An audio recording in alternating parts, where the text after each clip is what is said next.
A convoy of vehicles carrying nearly 2,500 security personnel on Jammu-Srinagar National Highway 44 was attacked by vehicle-borne suicide bombers. This attack resulted in nearly death of 44 soldiers. Our sincere condolences to this incident happened in Pulwama district to our brave soldiers and their families. I am Pradeep Kumar and welcome you to Expert Guidance YouTube channel. This institute is India's first institute with portability facility. Today, we will be talking about CAPF, that is Central Armed Police Forces. Generally, any country has three types of forces, so as India. It has Indian Army, which combats on land. The second is Indian Navy, which protects our ocean surfaces as well as under ocean with foreign attacks.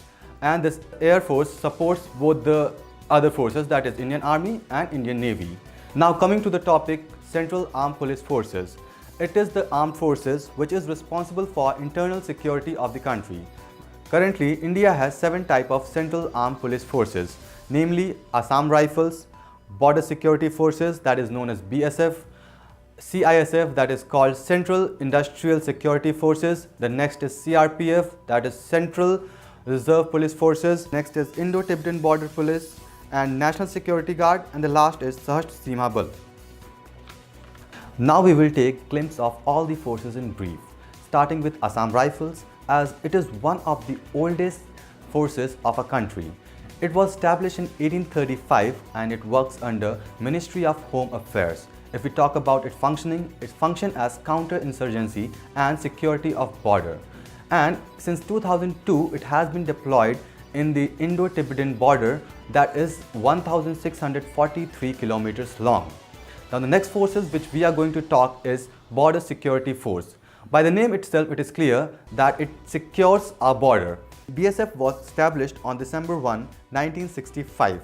It is headed by an officer from Indian Police Services, just like other parliamentary forces except Assam Rifles. It is also called as First Wall of Defense of Indian Territories. And at the end, if we see the deployment of these forces, they are deployed at Indo-Pakistan border and at Indo-Bangladesh border. Now I will be talking about the next police force, that is CISF, Central Industrial Police Force. By the name, again it is clear that it was formed for securing the companies or the industries of the country. Now if we look for its establishment, it was established in the year 1969 and started with merely 3 battalions and has grown drastically.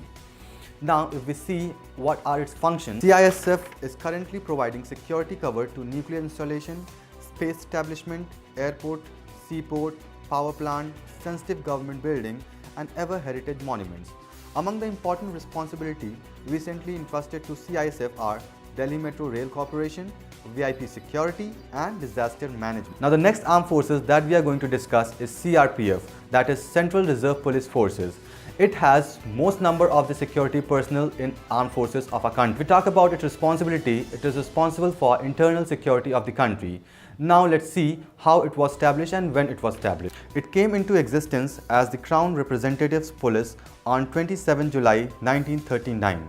After independence, it became the Central Reserve Police Force on enactment of CRPF Act on 28 December 1949. And if we talk about its major work, it counters Naxal operation, assisting the state and union territories in police operation to maintain law and order, and helping with the UN peacekeeping missions also comes under CRPF's task list. The next force is ITBP, Indo-Tibetan Border Police. It was formed after the Indo-China War of 1962. If we talk about its major operation, it vigiles the northern border, detects and prevents every border violations and helps the local feel secure. The force also keep a check on illegal immigration and trans-border smuggling. They guard the Indo-Tibetan border, and the ITBP is also trained in disaster management and have been deployed in UN peacemaking mission in Bosnia, Kosovo, Sierra Leone, Haiti, Western Sahara, Sudan and Afghanistan. The next force is National Security Guard, NSG. It was formed after assassination of Indira Gandhi and Operation Blue Star. It was raised to combat terrorist activities and to ensure the states do not witness any internal disturbances. They are also referred as Black Cats because of their uniform, which consists of black dress and black cat insignia. The last force that we are going to talk is Sashastra Seema Bal (SSB). It was established in 1963. The SSB guard the Indo-Nepal and Indo-Bhutan borders. It was only in 2014 that the government approved the recruitment of women as combat officers in SSB. Formerly, it was known as Special Service Bureau, and the job is to control anti-national activities and inculcate feeling of national belonging in the border population, among others. At the end, we will see difference between Indian Armed Forces and Central Armed Police Forces. Indian Armed Forces are the primary forces responsible for security of a country. There are around 14 lakh soldiers in Indian Army, and they are governed by Ministry of Defence, whereas Central Armed Police Forces are responsible for internal security of a country, and there are around 10 lakh soldiers in CAPF, out of which CRPF has maximum number of soldiers. Thank you for watching the video. Stay tuned to get regular updates on important topics.